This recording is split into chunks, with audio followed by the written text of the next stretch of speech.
हाय champs, मैं आपका दोस्त सीए सुनील आप सबके सामने आ गया हूं आपके लिए आरटीपी का डिस्कशन करने। जी हां मेरे दोस्त, आज मैं आपके साथ आपके पूरे paper number 8 that is FM and EFF के आरटीपी का डिस्कशन करने वाला हूं, जो कि हमारे इंस्टीट्यूट ने इशू करा है फॉर नवंबर 23 एग्जामिनेशन। चलिए दोस्तों, अब हम यहां पर आपके साथ इस पूरे के पूरे आरटीपी को इवैल्यूएट करते हैं, आपके साथ इसको डिटेल में डिस्कस करेंगे।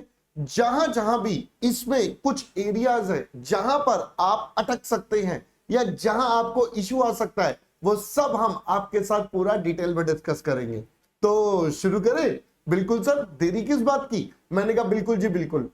दोस्तों, आरटीपी करना हमारे लिए बहुत ज्यादा जरूरी होता है। इससे हमें यह तो पता चलता है कि इंस्टीट्यूट हमसे कितना एक्सपेक्टेशन रख रहा है, या एटलीस्ट ये रिविजनरी पर्पस के लिए तो मैंडेटरी है। तो भाई ये करना बहुत ही ज्यादा जरूरी होता है सभी बच्चों को, ठीक है? चाहे आपने जैसे भी पढ़ा है, कहीं से भी पढ़ा, जो भी करा, but this is one of the most important area जो हम सबको रिवाइज जरूर करना चाहिए फॉर अवर एग्जामिनेशन, राइट? तो चलो, अब हमें इंपॉर्टेंस समझ में आ गई सर, है ना? चलो बेटा, अब हम स्टार्ट करते हैं आपके साथ सबसे पहले अपने टॉपिक पर। तो पहले हम आपके साथ एफएम वाला पार्ट लेकर चलेंगे बेटा, जो हमारे 60 मार्क्स का है हमारे नवंबर 23 में। तो चलो जी, सबसे पहले एग्जामिनर ने हमें कुछ चैप्टर दिया, रेशियो एनालिसिस। अब रेशियो एनालिसिस के अंदर बच्चा, मैंने आपको क्लास में पूरा डिटेल में एक एक रेशियो के बारे में समझाया हुआ है।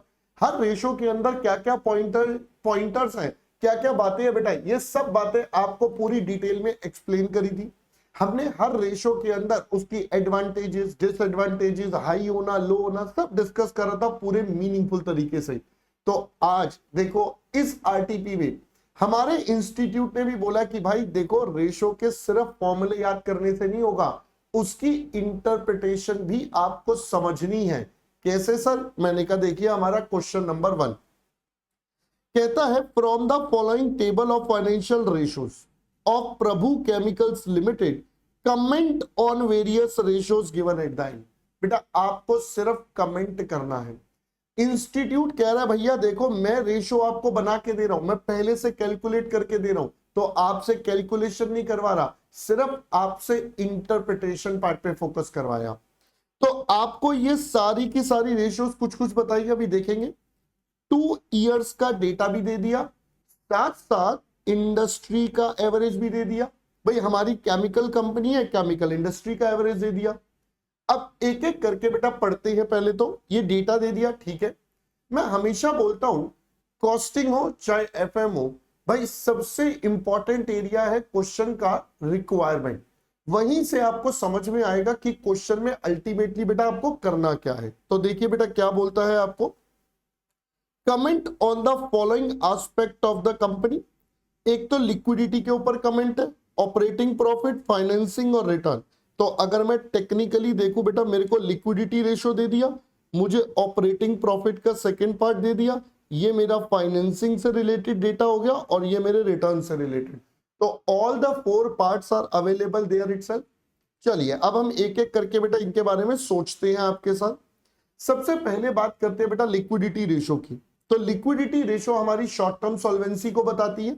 हमें बता दिया इसके अंदर 1 2 3 4 5 एलिमेंट्स बता दिए। एक एक करके चलते हैं। सबसे पहले हमें रिवर्स से देखते हैं, तो रिसीवेबल कलेक्शन पीरियड पहले बेटा 46 डेज था, अब 41 डेज हो गया, जबकि इंडस्ट्री का 46 है।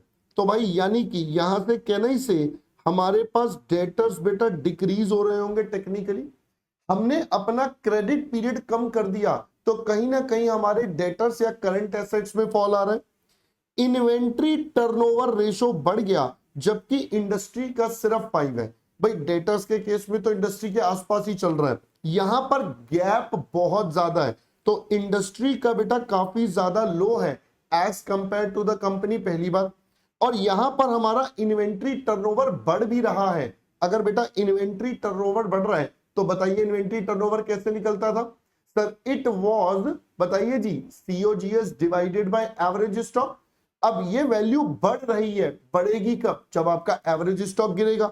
तो वीकेंड से यहां से हमारा स्टॉक में समवेयर हो सकता है एक फॉल आ रहा हो, भाई दो एलिमेंट है हमें, क्योंकि कमेंट करना है तो हम तो स्टॉक के ऊपर कमेंट कर रहे हैं।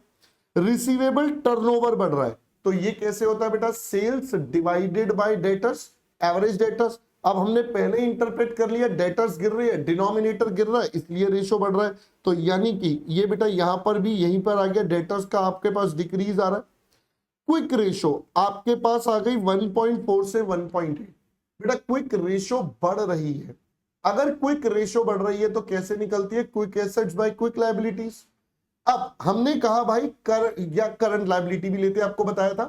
तो क्विक एसेट्स अपॉन में करंट लायबिलिटी वाला यूज करें अगर हम, तो भाई ये रेशो बढ़ रही है, इसका मतलब दो ही है, या तो क्विक एसेट्स बढ़ रहे हैं या करंट लायबिलिटीज डिक्रीज हो रही है। तो बेटा नुकसान हमारा कहां पर है, जब करंट लायबिलिटी बेटा डिक्रीज होगी तो हमारा ज्यादा नुकसान होगा। और अगर यहां पर देखें तो अगेन करंट रेशो बेटा बढ़ रहा है, तो यहां से भी आया करंट लायबिलिटी डिक्रीज हो रहा है। तो अब आपको पहले तो लिक्विडिटी के कमेंट आ गए। आइए देखते हैं अब हमारे पास क्या सजेस्टेड सॉल्यूशन है इसका। तो देखो जी एक एक करके चलते हैं। तो हमें सबसे पहले बताया current ratio has improved from last year, पिछली बार से थोड़ा बढ़ गया, 2.1 से 2.3 हो गया, and matching the industry average, और ये इंडस्ट्री एवरेज को टच कर चुका है। Quick ratio also improved than last year and above the industry average, भाई ये आपकी इंडस्ट्री एवरेज से अभी ज्यादा ही चल रही है, 1.8 शूट अप हो गई है। उसके अलावा रिड्यूस्ड इन्वेंट्री लेवल, भाई आपका इन्वेंट्री यहां से कम हो रहा है, ये देखो स्टॉक फॉल हमने पहले इंटरप्रेट कर लिया था, ठीक है, and have led to better quick ratio in इतना एंड कंपेयर टू इतना। Further, decrease in current liability greater than collective decrease in inventory and debtor as the current ratio have increased. तो बेटा जो बातें अभी हमने आपके साथ पहले लिखी वही यहां पर बता दी गई है।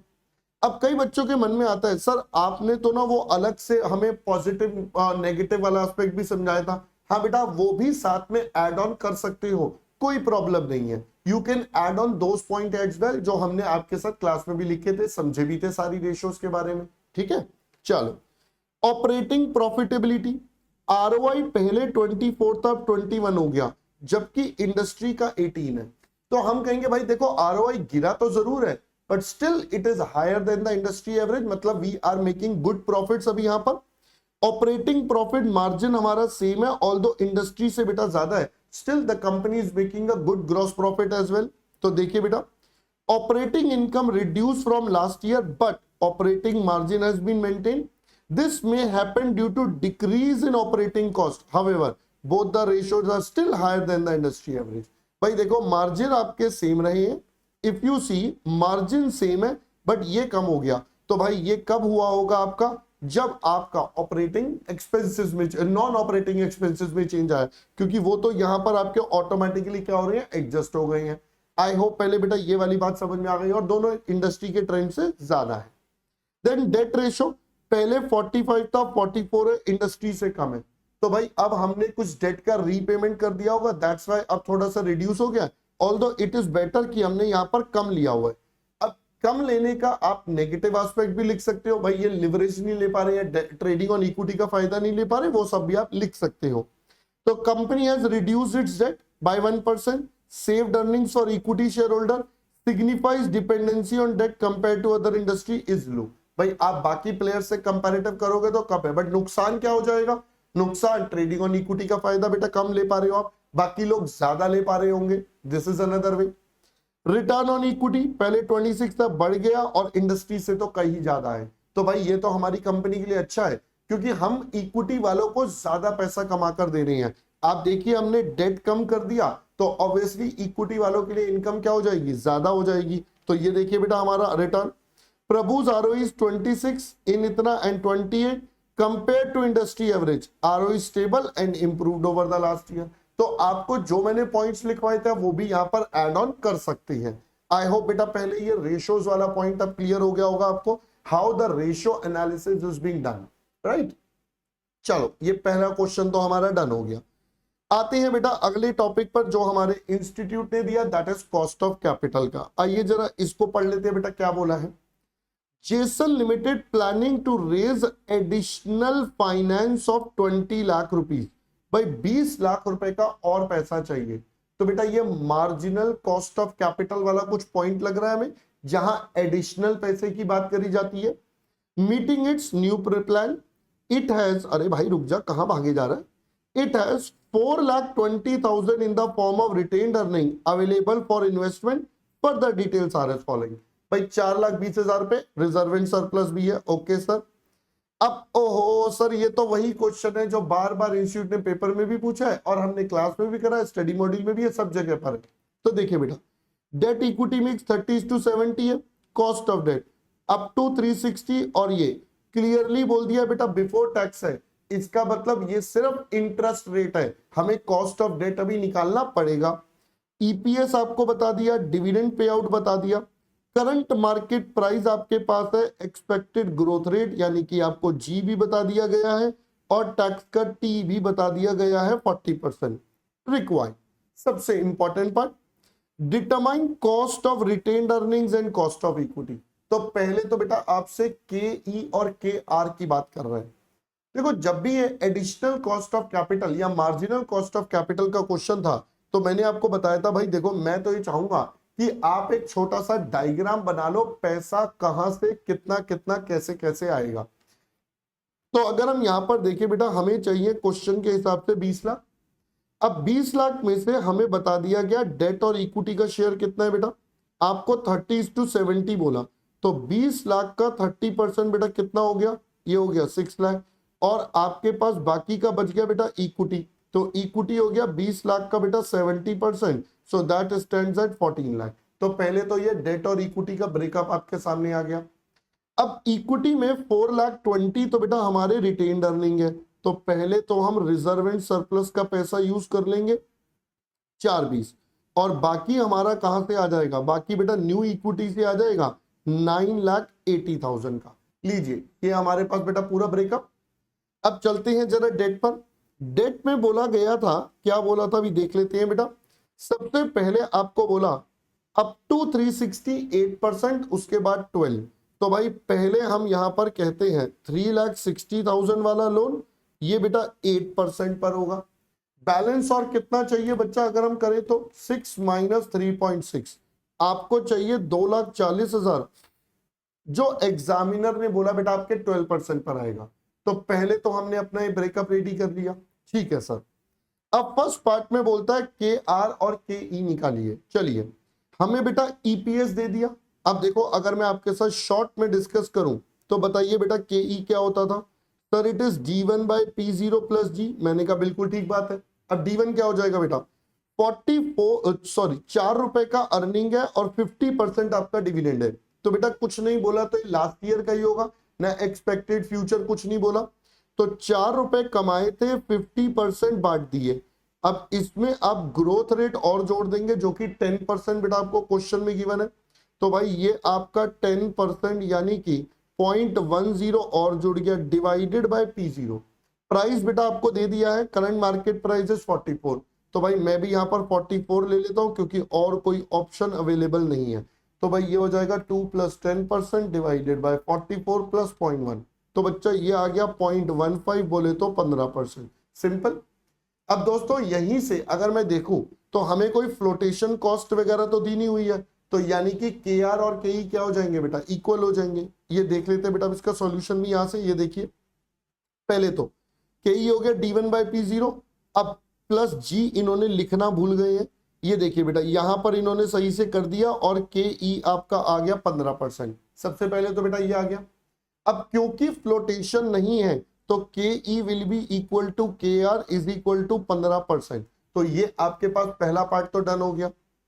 सेकेंड पार्ट में बोला determine post tax average cost of additional date, जो एक्स्ट्रा लोन लिया उसका कॉस्ट। अब देखिए बेटा, एक्स्ट्रा लोन का मैंने आपको सिंपल सा तरीका बताया था, एवरेज कॉस्ट ऑफ डेट आप डायरेक्टली निकाल लो। तो एवरेज कॉस्ट ऑफ डेट कितना, सर पहले आता है आई, आपके पास आता है कितना इंटरेस्ट पे करा, इस पे टैक्स का फायदा, बदले में ये पैसा और परसेंटेज, ठीक है। 100 बाद में मल्टीप्लाई कर देंगे।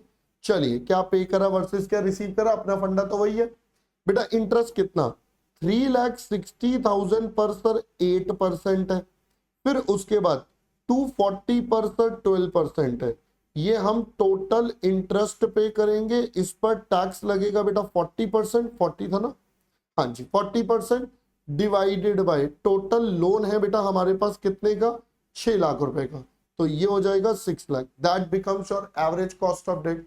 तो अगर अपन इसको कैलकुलेट करेंगे, मैं यहाँ पर एक बार कर देता हूँ, तो आपके पास आता है, रुको, 3,68%, 240 इंटू 12%, और फिर आपके पास ये टोटल, इसमें से टैक्स गया डिवाइडेड बाय 6%, बेटा ये आपके पास आता है 5.76%, एवरेज करके फाइनल नंबर आ गया। देखिए बेटा यहाँ पर अब इन्होंने क्या करा, अलग अलग निकाला, पहले 360 का निकाल दिया 1 माइनस टी करके, फिर इन्होंने बेटा ये बियॉन्ड वाला निकाल दिया, और फिर वेटेड एवरेज ले लिया, अल्टीमेटली बेटा सेम आ गया। तो आपको मैंने जो क्लास में बताया था वैसे भी कर सकते हो, ऐसे जैसे अच्छा लगे वैसे कर सकते हो, ठीक है जी। चलो अगला पार्ट क्या कहता है, determine pattern for raising the additional finance. तो बेटा वो हम पहले से ये बना चुके हैं, आप यही वाला टेबल बनाना है, टेबल बना देना डायग्राम टाइप में, बढ़िया अच्छा रहेगा।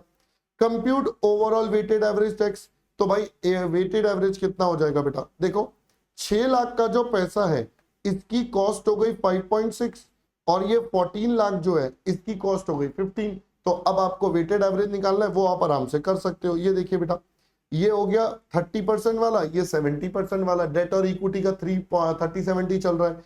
आप अमाउंट वाइज कर लो, वेट्स वाइज कर लो, जैसे भी कर लो, और आपका जो फाइनल आंसर है वो आता है 12.23%। आई होप दोस्तों पहले इतनी बात समझ में आ गई। Same question we have done in the class Excel, बिल्कुल सेम टाइप का क्वेश्चन कर रखा है हमने ऑलरेडी। चलिए अगला आते हैं कैपिटल स्ट्रक्चर।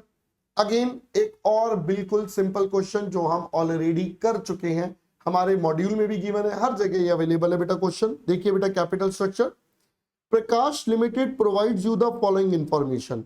आपको बेटा ईबीआईटी बता दिया, interest on debenture, EBT tax गया, ये आपके पास ईएटी आ गया, या फाइनली ईएई आ गया, जो भी कह लीजिए, क्योंकि प्रेफरेंस डिविडेंड दिया नहीं है बेटा। ये नंबर ऑफ शेयर्स डिवाइड करके यहां पर आ गया 5, और हमारे पास है पीई रेशो बेटा 10। Company has reserve and surplus of इतना, require 5 lakh further for modernisation, return on capital employed is constant. आपको बता दिया, ना बताता तब भी कोई फर्क नहीं था, हम तो ये स्टैंडर्ड अजम्पशन मानते हैं बच्चा। कहता है debt, that is debt upon debt plus equity higher than 40% will bring the P ratio down to 8 and increase the rate on additional debt to 12। बेटा वर्ड याद रखेंगे, एडिशनल डेट बोला है, एग्जिस्टिंग वाले पर सेम रहेगा, सिर्फ एक्स्ट्रा वाले पर। Required to a certain probable price, additional capital raised as debt or equity at the ruling market price। ठीक है जी। चलिए अब दोस्तों यहां पर मैंने आपको समझाया था कि सबसे पहले हमें चाहिए कि हमारा रेट ऑफ ईबीआईटी कितना होगा, नया वाला। अब नए वाले ईबीआईटी के लिए पहले मुझे एग्जिस्टिंग कैपिटल निकालना पड़ेगा। तो अगर आपको याद हो तो मैंने समझाया था बेटा एग्जिस्टिंग कैपिटल में क्या क्या आएगा। एक तो मुझे यहां पर इक्विटी दिख ही रहा है, ठीक है सर, तो एक तो इक्विटी शेयर्स हो गए। फिर एक एग्जामिनर ने मेरे को रिजर्व एंड सरप्लस बता दिया था, प्लस बेटा डिबेंचर यहां पर चल रहे हैं जिसका इंटरेस्ट पे कर रहे हैं। क्योंकि यहां डिबेंचर है जिसका इंटरेस्ट पे कर रहे हैं, तो यहां भी हमें क्या लेने पड़ेंगे बेटा, डिबेंचर ऐड करने पड़ेंगे। तो इक्विटी कितना है सर, 25,000 इंटू 5 के शेयर्स हो गए, सॉरी 25,000 इंटू 10, 5 तो ईपीएस है बेटा, 10 रुपीज इसका एक फेस वैल्यू हो गया, प्लस 7.5 लाख का बेटा रिजर्व एंड सरप्लस जुड़ गया, प्लस डिबेंचर्स। सर 50,000 का इंटरेस्ट दिया जो 10% ऑफ द अमाउंट के बराबर है, तो भाई ये हो जाएगा 50,000 डिवाइडेड बाय 10%, ये आपके पास बच्चा वैल्यू आ जाएगी। तो अगर हम यहां से कैलकुलेट करेंगे तो this becomes 2.5 lakh plus 7.5 lakh plus 5 lakh, तो भाई ये आ गया 10 लाख प्लस 5 लाख। तो डेट हो गया 5 लाख का, इक्विटी है बेटा 10 लाख का, कुल मिलाकर ये बन गया बच्चा आपके पास 15 लाख का।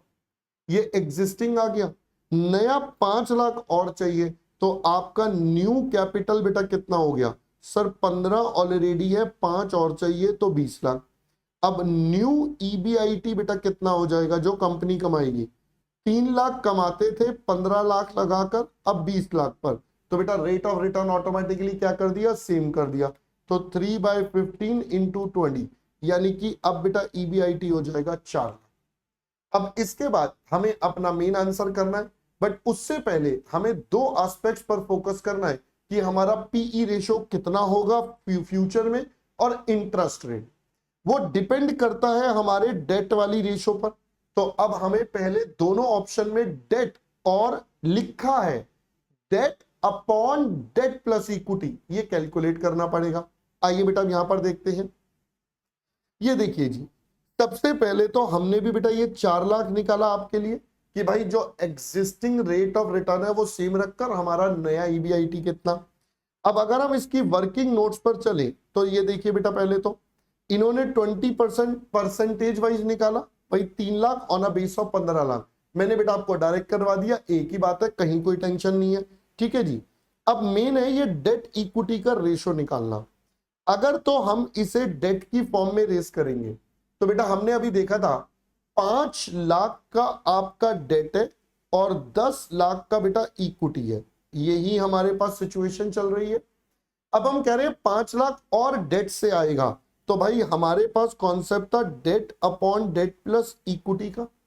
अब डेट हमारा ऑलरेडी 5 था, 5 और आ जाएगा।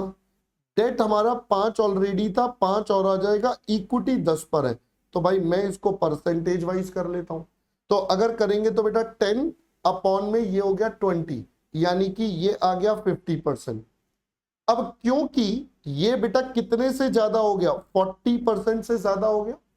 एग्जामिनर ने मुझे बोला था कि भाई अगर ये 40% से ज्यादा होगा तो पीई रेशो 8 हो जाएगा और एडिशनल डेट बेटा 12% का मिलेगा।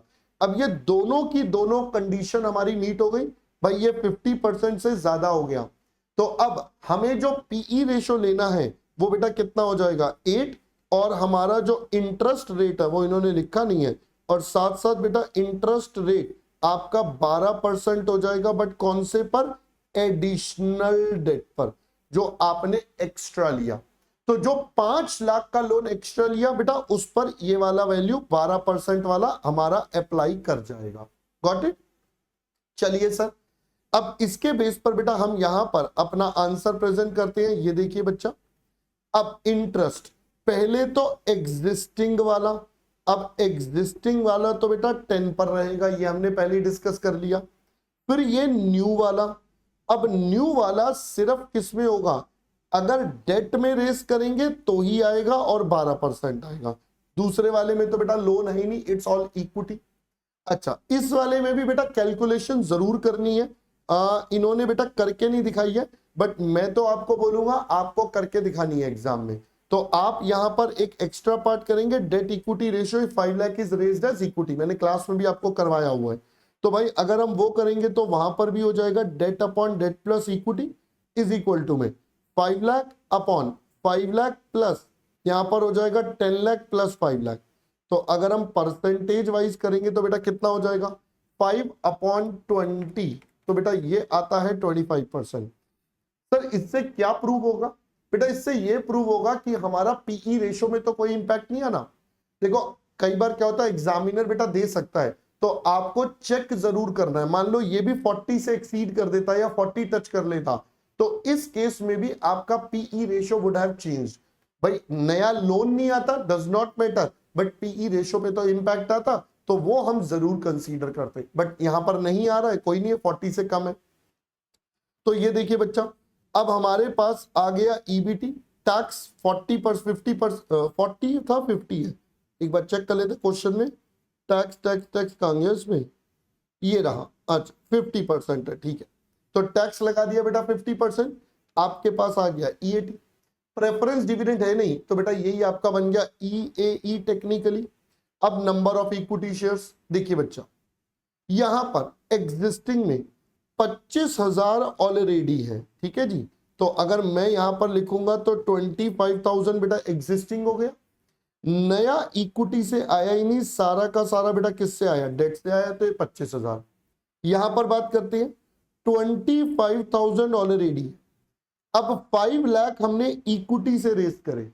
अब एक शेयर का प्राइस, वैसे तो क्वेश्चन ने बोल दिया था कि आपको रूलिंग मार्केट प्राइस लेना है, आपको बता दिया गया था, ना बताता तब भी कोई टेंशन नहीं है बेटा, हम तब भी क्या मानते, रूलिंग मार्केट प्राइस। अब what is the market price? Sir क्या आपको बताया मार्केट प्राइस अभी तक? Answer is no. तो भाई अब मुझे रूलिंग मार्केट प्राइस यहां पर निकालना पड़ेगा।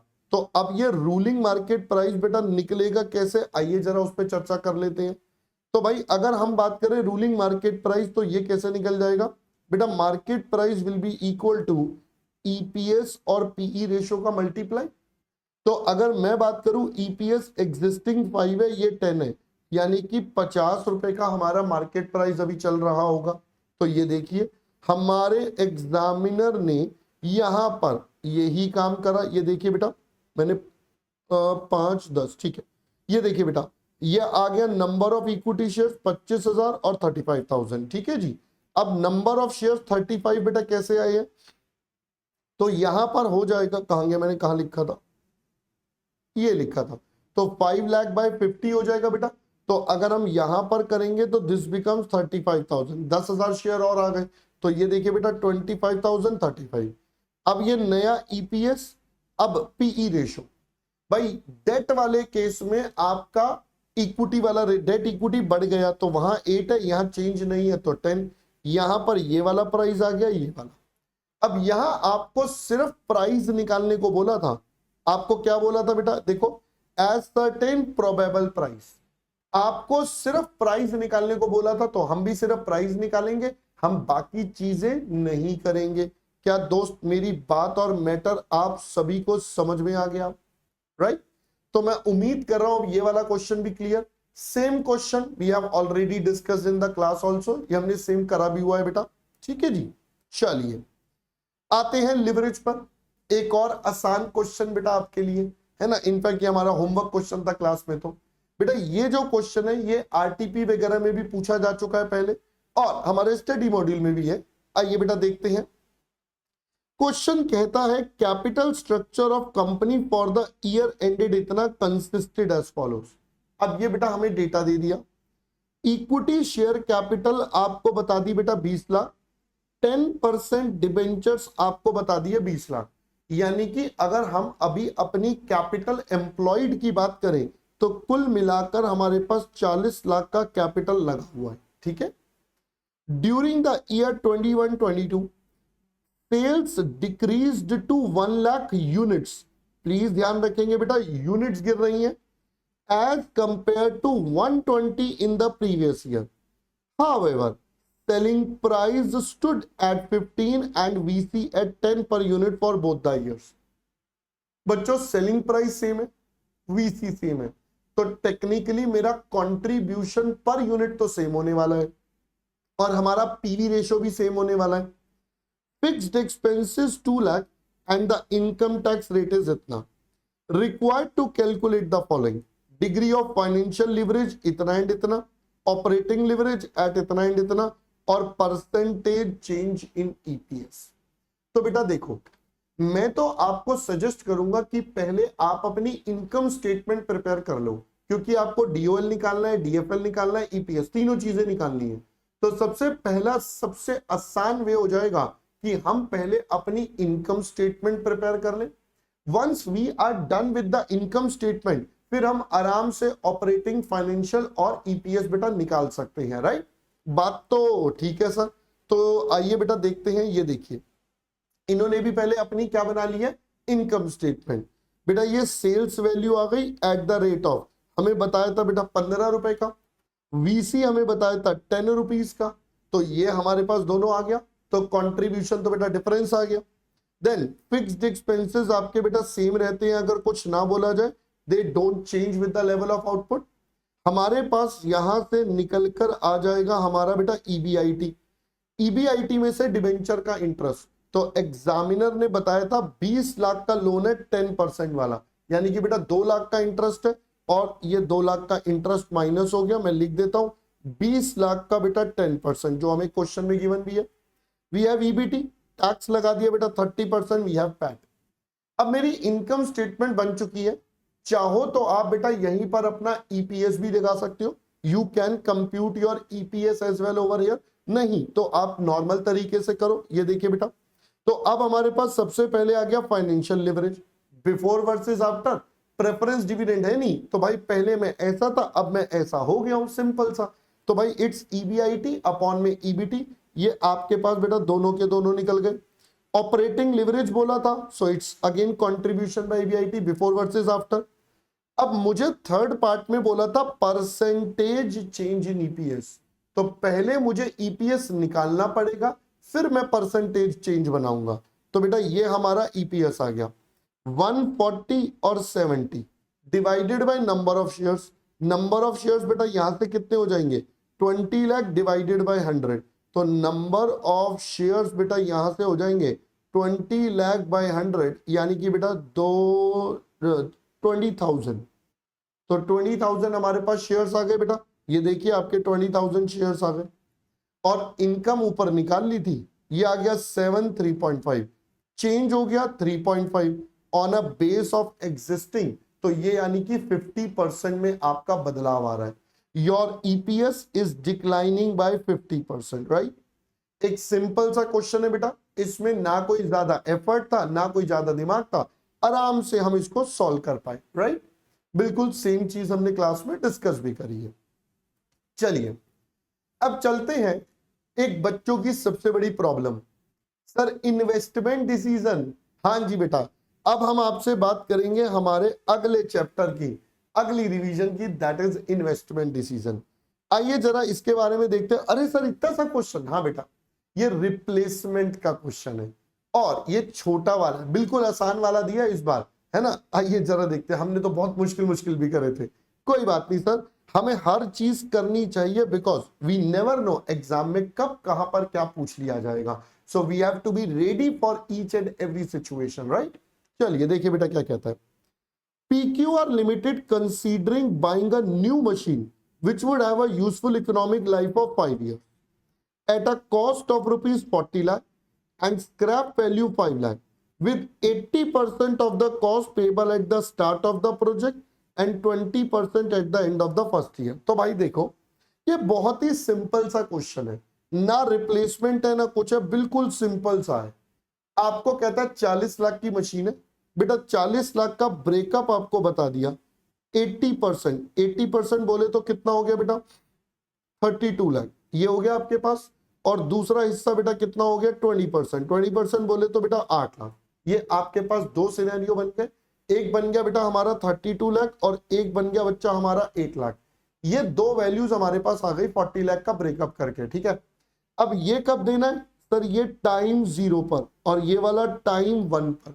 तो अब डेप्रिसिएशन टाइम 0 से ही स्टार्ट हो जाएगा, आपको बताया था पेमेंट में पोस्टपोनमेंट हो रहा है, but that does not mean कि हमने एसेट्स को यूज नहीं करा या पुट टू यूज नहीं करा, सिर्फ पेमेंट में डिले है, पुट टू यूज तो पहले ही हो जाता है।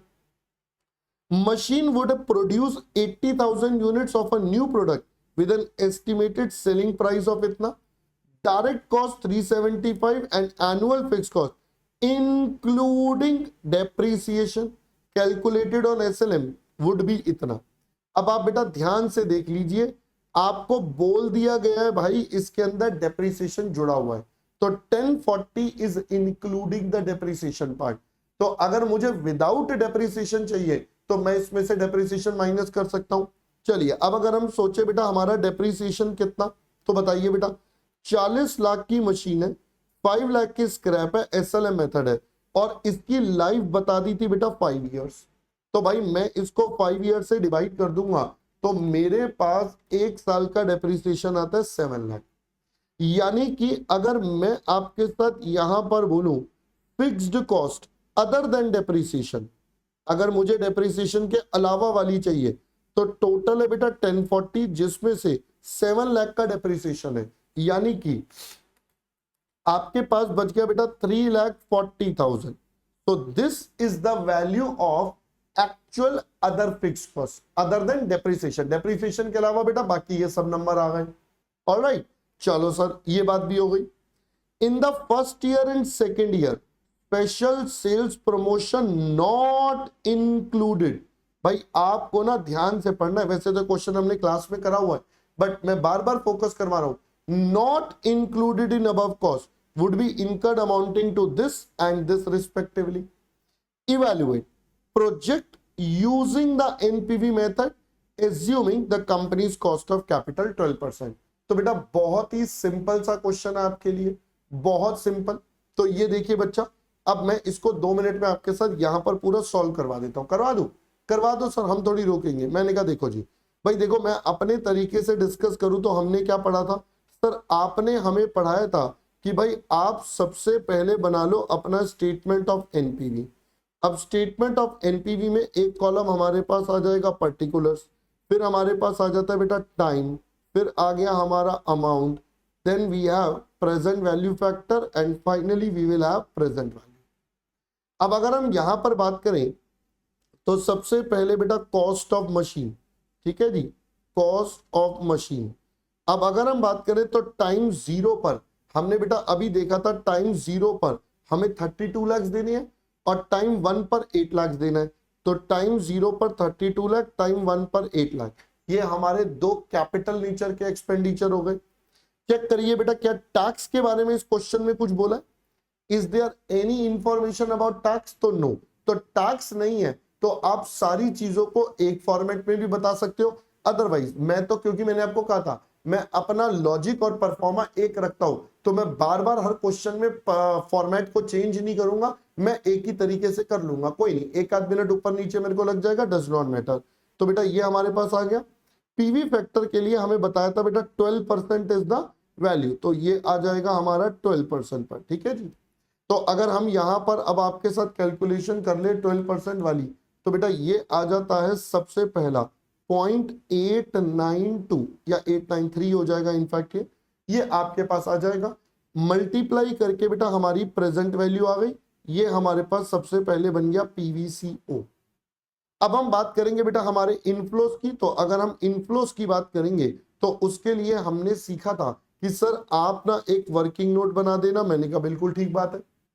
अब क्योंकि यहां पर 5 साल की लाइफ है, ठीक है, और सिर्फ पहले और दूसरे साल में ये एक्स्ट्रा प्रमोशन है, बाकी सारे ईयर्स का डेटा बिल्कुल क्या चल रहा है बेटा, सेम। तो मैं यहां पर लिख दूंगा ईयर 1, फिर हो जाएगा बेटा ईयर 2, और यहां पर हो जाएगा ईयर 3 to 5, 3, 4, 5 बेटा तीनों हमने इसी के अंदर क्लब टुगेदर कर दिए, ठीक है सर। तो अगर मैं यहां पर आपके साथ बेटा सारी की सारी वार्तालाप करूं कि भाई हमारा सारा का सारा सिस्टम यहां पर क्या बनेगा, तो बताइए बेटा कैसे कैसे बनेगा। सबसे पहला स्टेप हमारे पास क्या आएगा बेटा, सबसे पहले हम लिखते हैं हमारी सेल्स वैल्यू। आपके पास है 400 रुपए यूनिट का, और यूनिट्स कितनी आ रही है बेटा, 80,000। तो भाई मैं यहां पर सबसे पहले लिख देता हूं सेल्स। तो 80,000 यूनिट्स है 400 रुपए के हिसाब से, यानी कि बेटा ये आ गया 320 लाख, और हर साल ये डेटा बेटा क्या रहेगा, सेम, क्योंकि एग्जामिनर ने चेंज के बारे में कुछ बोला नहीं है। फिर माइनस हो जाएगा बच्चा वेरिएबल कॉस्ट। आपका वेरिएबल कॉस्ट या डायरेक्ट कॉस्ट बता दिया बेटा 375। तो जो वर्ड एग्जामिनर ने बोला है हम भी वही लिखेंगे, तो यहां पर माइनस कर देंगे डायरेक्ट कॉस्ट। इट्स 375, तो 800 यूनिट्स इंटू 375, 80,000 था ना यूनिट्स, हाँ 80,000, सॉरी 80,375, यानी कि बेटा 300 लाख का आपके पास ये आ गया सारा का सारा डायरेक्ट कॉस्ट। हमने कहा ऑल राइट जी, ये भी हमें समझ में आ गया। अब बेटा इनको माइनस कर देंगे, माइनस करके हमारे पास कंट्रीब्यूशन आ जाएगा। माइनस करना है तो करो, नहीं तो आपको मैंने तो डायरेक्टली क्या लिखवाया था बेटा, फिक्स्ड कॉस्ट माइनस करोगे। अब मैं यहां पर लिख देता हूं fixed cost other than depreciation. भाई डेप्रीसिएशन के अलावा वाली है। अब डेप्रीसिएशन के अलावा बेटा ऑलरेडी कैलकुलेट कर लिया था, और वो हमने निकाल लिया था बेटा हमारा 3,40,000। मैं इसकी कैलकुलेशन यहां पर आपके लिए लिख दूंगा कि भाई ये हमने निकाला 10,40,000 माइनस 7 लाख। 7 लाख बेटा कैसे निकाला था, ये रहा 45,500, तो ये हो जाएगा 40 लाख, 5 लाख और 5, तो सीधा सीधा बेटा ये आ गया। अगर हम इस कैलकुलेशन के बेस पर चले तो हमारे पास आ गया 3,40,000, ये हमारी अदर कॉस्ट भी माइनस हो गई। वंस दीज आर डन, तो बेटा मेरे पास क्या निकल कर आ जाएगा सर, आपके पास आ गया प्रॉफिट बिफोर डेप्रिसिएशन। अब अगर हम करेंगे तो बेटा 20 लाख अच्छा नहीं सॉरी, एक चीज रह गई ना। अरे सर क्या हो रहा है, मैंने कहा देखो बेटा, यही तो एग्जामिनर की चालाकियां है ना, वो अलग अलग डेटा देता है। सेल्स प्रमोशन एक 25 और एक 75, बट ये सिर्फ स्टार्टिंग के 2 साल में है, तो भाई ये और माइनस कर देते हैं हम, तो हमारे पास आ जाएगा सेल्स प्रमोशन। इसी की वजह से तो हमने इतना ब्रेकअप बनाया। तो 1,25,000 और 1,75,000, तो 125 यहां पर, 175 यहां पर 0। अब फाइनली बेटा हमारे पास इन सब को माइनस करके we will have our profit before depreciation. तो 20 माइनस 3.4 माइनस 1.25, बेटा ये हमारे पास आता है 15.35 लाख। अगर मैं इधर की बात करूंगा तो मेरे पास आता है बच्चा 14.85 लाख, और लास्ट वाले में आता है 16.6 लाख। ये बेटा हमारे 3 साल के कैश फ्लो। अब देखिए इस क्वेश्चन में कोई भी टैक्सेशन नहीं है, तो मैंने आपको बताया था भाई हम कैश फ्लो कैसे निकालते थे sir, it is PBD minus tax. एक तरीका तो यही था ना बेटा, पीबीडी माइनस टैक्स। अब टैक्स है हमारा 0, तो बेटा ये हमारे पास किसके बराबर आ गया, पीबीडी के बराबर आ गया। तो टेक्निकली इस क्वेश्चन में बेटा यही हमारे कैश फ्लो फ्रॉम ऑपरेशंस आ गए। ये बेटा फाइनली वैल्यूज आ गई। अब इन वैल्यूज को मेन आंसर में पुट कर देंगे, तो अगर हम यहां पर लिखेंगे तो बेटा मेन आंसर में आ जाएगा कैश फ्लो फ्रॉम ऑपरेशंस।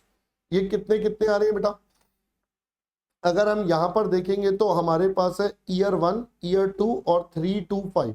अब अमाउंट है 1535 1485, 1535 1485, और यहां पर है बेटा 1660। ये हमारे पास आ जाएगा 1660। अब हम इसके present value factor annuity factor लिखेंगे बेटा। एन्यूटी कहां पर सर, अरे ये वाले में एन्यूटी है ना बेटा 325, और उसके बाद एसेट्स की लास्ट में बेटा क्या आ जाएगी, स्क्रैप वैल्यू। तो यहां पर आएगा cash flow from sale of assets. कुछ बोला नहीं है तो बेटा इतने का ही बिक जाएगा, एसएलएम चल रहा है, एंड पे बिक रहा है, तो सेम ही वैल्यू आ जाएगी। दैट इज आपके पास स्क्रैप वैल्यू थी बेटा 5 लाख की। अब हम इसका टोटल कर देंगे, ये आ जाएगा बेटा PVCI, finally we will have NPV.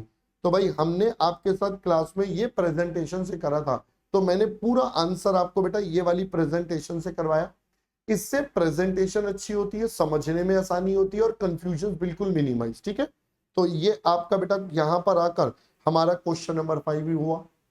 अब अगर हम इंस्टीट्यूट की प्रेजेंटेशन देखें तो बेटा देखिए उन्होंने भी सेम करा, बट थोड़ा प्रेजेंटेशन का तरीका बदल दिया, कॉलमनर और वो सब में चेंज कर दिया। देखिए तो पहले कंट्रीब्यूशन बेटा इन्होंने भी निकाल लिया, ये देखिए sales minus selling price minus BC into units, ये आ गया। फिक्स कॉस्ट हमने भी बेटा वही 340 निकाला।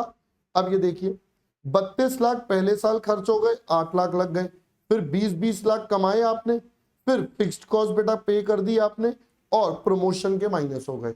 साथ में लास्ट में बेटा 5 लाख का कैपिटल इनफ्लो जो हमने भी लिया। बस अब ये आपके इंडिविजुअली हर साल के कैश फ्लोज आ गए। अब ये कैश फ्लोज है, ये प्रेजेंट वैल्यू फैक्टर उनकी मल्टीप्लाई करके क्या आ गई, प्रेजेंट वैल्यू। तो आप ऐसे करना चाहे ऐसे कर ले, मैंने जो करवाया वैसे कर ले, जैसे मर्जी कर ले, और आपका एनपीवी बेटा पॉजिटिव आ रहा है। पॉजिटिव आ रहा है तो क्या हो जाएगा, एक्सेप्ट द प्रोजेक्ट हो जाएगा। ठीक है जी, मैं उम्मीद कर रहा हूं अब ये बात पूरी की पूरी समझ में आ चुकी होगी, है ना। चलो, so that was your investment decision का क्वेश्चन। चलते हैं दोस्तों अब हम अपने डेटर्स वाले पार्ट पर या रिसीवेबल्स वाले पार्ट पर। देखिए क्या बोलता है। अरे भाई कहां भाग जाता है 1 मिनट में। ठीक है, हाँ ये भी बेटा आपके स्टडी मॉड्यूल का ही क्वेश्चन है टाइप। हाँ जी, ये उसी टाइप का है, हमने करा भी हुआ है क्लास में भी। देखिए बेटा, a regular customer of your company has approached to you for extension of credit facility for purchasing of goods।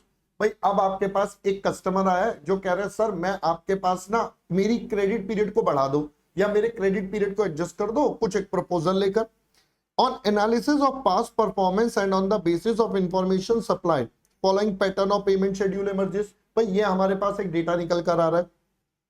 At the end of 30 days वो 20% पे करेगा, 60 डेज पर बेटा वो 30% पे करने वाला है, at the end of 90 days 30, फिर 100 डेज पर 18%, और आपको स्पेसिफिकली बोल दिया बेटा नॉन रिकवरी, नॉन रिकवरी है 2%। इसका मतलब दोस्तों ये हमारे पास हमारा सबसे पहले बेटा बेड डेट्स बन गया।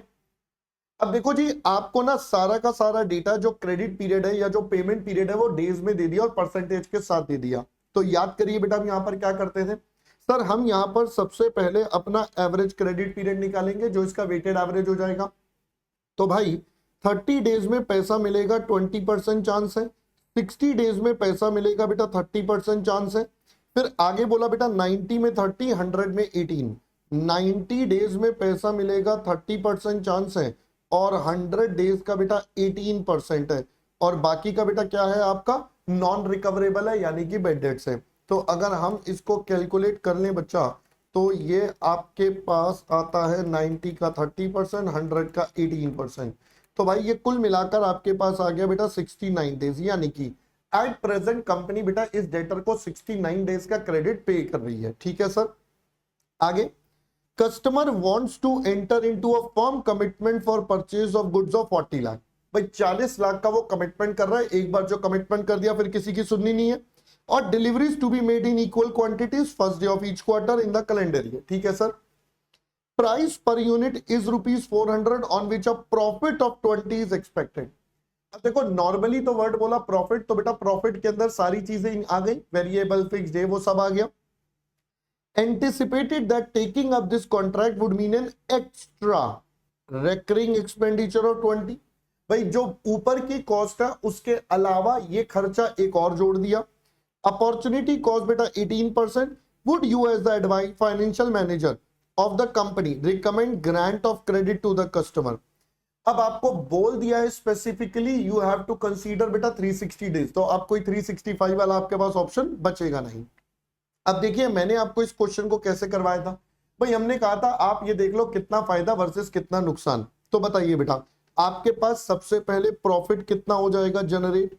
तो बेटा अगर हम प्रॉफिट की बात करेंगे तो प्रॉफिट आपके पास कितना निकल आएगा सर, 40 लाख का सामान बेचेंगे, 400 रुपए का एक, ये नंबर ऑफ यूनिट्स, और एक यूनिट पर बेटा 20 रुपए। तो ये हमारे पास आ जाएगा बच्चा हमारा प्रॉफिट। तो 40 लाख 400 इंटू 20 यानी कि 2 लाख रुपए का तो बेटा प्रॉफिट आ गया। बट इसको कमाने के लिए हमें क्या करना पड़ेगा बेटा, रेकरिंग एक्सपेंडिचर एक एक्स्ट्रा करना है जो ऊपर इंक्लूड नहीं है 20,000 रुपीज का, ये आपने माइनस कर दिया। इसके अलावा दोस्तों हमारे पास एक बेड डेट्स आ जाएंगे। सर बेड डेट्स कितनी है, तो एग्जामिनर ने हमने पहले ही देख लिया था it's 2% of the bad debts. तो बेटा 40 लाख का 2% और कर लेते हैं यानी कि 80,000 रुपीज के हमारे यहाँ पर बेड डेट्स भी आ गए। ऑलराइट, अब दोस्तों इतना करने के बाद हमारे पास आएगा हमारी अपॉर्चुनिटी कॉस्ट। प्लीज यहां पर देखेंगे बेटा अपॉर्चुनिटी कॉस्ट कैसे, सर सेल से 40 लाख की डिवाइडेड बाय 400 इंटू 380, ये तो हमारी पहले एक कॉस्ट आ गई। बट इस कॉस्ट में बेटा 20,000 जुड़े नहीं हुए तो वो 20,000 का एक्स्ट्रा खर्चा जोड़ दिया। उधार देना है बेटा 69 डेज का आउट ऑफ 360 जिसकी कॉस्ट है बच्चा 18%। तो ये हमारा अपॉर्चुनिटी कॉस्ट का अमाउंट निकल कर आ जाएगा। तो अगर हम इस अमाउंट की बात करेंगे तो 40 लाख डिवाइडेड बाय 480, 380 प्लस 20,000 और ये आता है बेटा 3820 इंटू 69 बाय 360 और 18%। तो ये आ गया 1,31,790 अप्रोक्सीमेटली। अब ये हमारे पास डेटा आ रहा है तो यहां से हमारे पास नेट प्रॉफिट और लॉस निकल कर आ जाएगा। भाई ये 1 लाख हो गया, 1 लाख, तो यानी कि 31,790 का बेटा लॉस आ रहा है। क्योंकि इस प्रोजेक्ट में बेटा लॉस आ रहा है तो हम इसको क्या कर देंगे, नॉट रिकमेंड टू एक्सेप्ट हो जाएगा। भाई हमारे हिसाब से इस प्रोजेक्ट को एक्सेप्ट आपको नहीं करना चाहिए। ठीक है, तो सॉल्यूशन देख लीजिए बेटा, बस प्रेजेंटेशन का तरीका अलग है और हमारा आंसर बिल्कुल एकदम टैली हो गया है। हमने आपको बेटा थोड़ी प्रेजेंटेशन चेंज करी है। हमने आपके साथ जो क्लास में करा था सेम प्रेजेंटेशन से सारे क्वेश्चन करे थे, बस इन्होंने यहाँ पर थोड़ी प्रेजेंटेशन चेंज कर दी है। पहले सेल्स लिखा, वेरिएबल कॉस्ट, रिकरिंग कॉस्ट हटाया, ये आपके पास टोटल कॉस्ट आ गई, माइनस करके बैलेंस आ गया, फिर आपके पास बेड डेट्स है, एक्सपेक्टेड प्रॉफिट आ गया, अपॉर्चुनिटी हटाई, ये आ गया। तो मैंने आपको एक आसान तरीके से 4 लाइन में कंप्लीट करवा दिया। ठीक है जी, चलो आगे बढ़ते हैं। अगला है बेटा risk analysis in capital budgeting. एकदम सिंपल सा क्वेश्चन है, ये तो बहुत ही बेसिक सा क्वेश्चन है। Enterprise in investing 200 lakh, risk free rate of return is 7%, and risk premium is 7। तो भाई मेरा जो टोटल हो गया वो 7 + 7 14 हो गया at present. Life of the project 5 years। Following cash flows are estimated. Calculate NPV based on risk-free rate and also on the risk-adjusted discount rate। बेटा मेन है इसमें ये वैल्यूज कैसे निकलेंगी। तो रिस्क फ्री रेट तो एग्जामिनर ने बेटा सीधा सीधा आपको बता ही दिया है 7% का। अब रिस्क एडजस्टेड डिस्काउंट रेट में इसमें बेटा रिस्क को और एडजस्ट करना है तो 7 और एडजस्ट हो जाएगा जो मैनेजमेंट को चाहिए, तो ये 14%। तो इस केस में हमें 2 बार एनपीवी निकालनी पड़ेगी, एक बार 7 पर एक बार 14 पर। जो आंसर आएगा वो आ जाएगा। चलिए देख लेते हैं बेटा एक बार सॉल्यूशन पार्ट से, क्योंकि इसमें कुछ ज्यादा समझाने वाला टेक्निकल कुछ है नहीं, सिंपल सी बात थी, मेन पॉइंट आपको बता दिया इसके अंदर। और ये भी हमारे स्टडी मॉड्यूल का एकदम सिंपल सा क्वेश्चन है। देखिए बेटा, तो पहले अगर हम बात करें रिस्क फ्री वाले रेट पर तो इन्होंने 7 पर निकाला। ये आपके बेटा इनफ्लोज आ गए सारे के सारे, ये आपका आउटफ्लोज आ गया और ये आपकी एनपीवी निकल कर आ गई। तो मेन इसमें बेटा 7% के बीवी फैक्टर। अब रिस्क एडजस्टेड जैसा कि मैंने बोला आपको 7 + 7 उसमें प्रीमियम और जोड़ देंगे तो 14। अब सेम काम करेंगे, बस अब हम 14% का रेट यूज करेंगे। वंस वी यूज दिस तो हमारा बेटा एनपीवी ये निकल कर आ गया। That's all. हमसे सिर्फ एनपीवी निकालने को बोला था और हमने बेटा यहां पर दोनों ही सिचुएशन का एनपीवी आपके साथ निकाल दिया, राइट। चलिए अगला हमारे पास आता है बेटा dividend decision. Let's talk about now dividend decision. इसमें क्या बोला है, HM Limited is listed on Bombay Stock Exchange, which is currently being evaluated by Mr. A on certain parameters। Mr. A एक कंपनी का एनालिसिस कर रही है जो कि हमारी BSE पर लिस्टेड है। ये उनके पास बेटा सारी की सारी information I. Company generally gives a quarterly interim dividend of इतना पर शेयर। ये आपका लास्ट डिक्लेयर था जो क्वार्टरली डिविडेंड आता है। Company sales are growing by 20% on a 5-year compounded annual growth rate basis. However, company expect following retention amount against probabilities mentioned as contention is dependent upon cash requirement। कह रहे sir देखो, company का past trend देखे तो company 20% कमाती है, but हम ये एक्सपेक्ट कर रहे हैं कि आने वाले समय में जो हमारे पास बेटा क्या होगा, रिटेंशन का रेशो होगा, वो कैसे। ये हमारी सेल्स का ग्रोथ दे दिया। रेट ऑफ रिटर्न इज 10%, तो यानी कि बेटा आर तो हमारे पास 10% आ गया, यहां से ये हमारा D0 बन गया। ठीक है सर। अब हमें ये डेटा दे दिया, सिचुएशन, प्रोबेबिलिटी और रिटेंशन।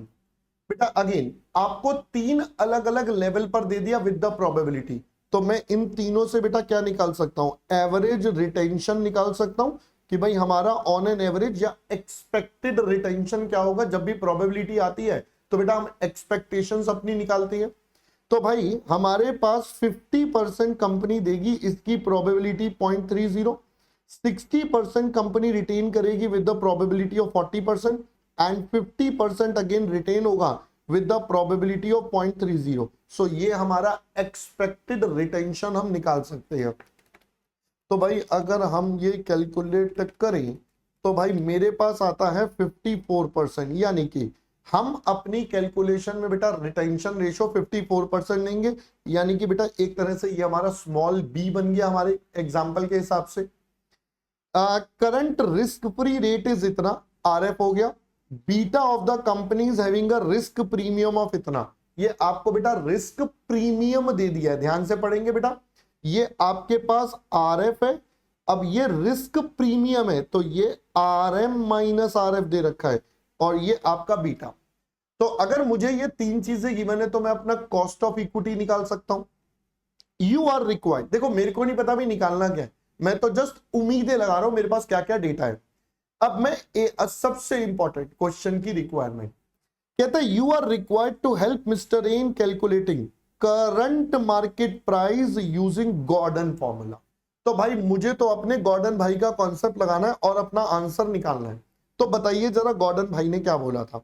तो भाई एज पर गॉर्डन हमारे को ये पता है, गॉर्डन भाई ने हमें क्या बोला था, गॉर्डन भाई ने हमें बोला था it is D1 divided by KE - G, या ऊपर E वाले तरीके से अर्निंग इंटू 1 - B भी कर सकते हो या डायरेक्टली कर सकते हो, या अगर मैं इसको और आसान बोलूं तो बेटा G का मतलब हमने क्या लिखा था, G का मतलब था B × R। ठीक है जी, ये अब हमारे पास सिनेरियो बन गया। अब हम इस सिनेरियो के लिए मेरे को चाहिए D1, KE, B और R। बेटा B हम निकाल चुके हैं 54, R हमें क्वेश्चन में गिवन था बेटा 10।